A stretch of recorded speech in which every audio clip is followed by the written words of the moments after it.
إذا قرئ القرآن فاستمعوا له وأنصتوا لعلكم ترحمون. هنگامی که قرآن خوانده شود گوش فرا دهید و خاموش باشید، شاید مشمول رحمت خدا شوید.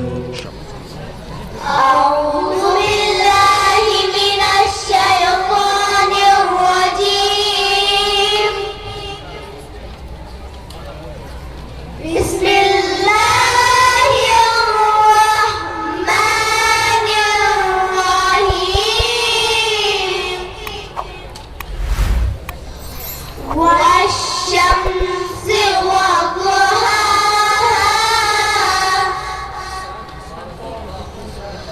والقمر إذا تلاها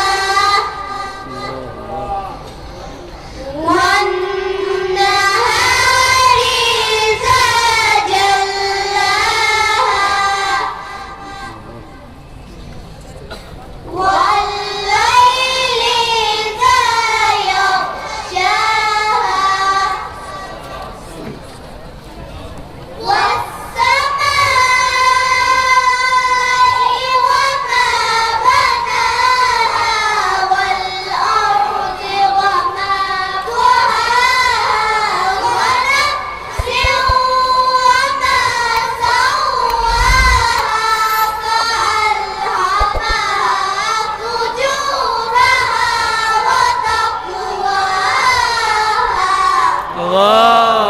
الله صلى الله عليه وسلم.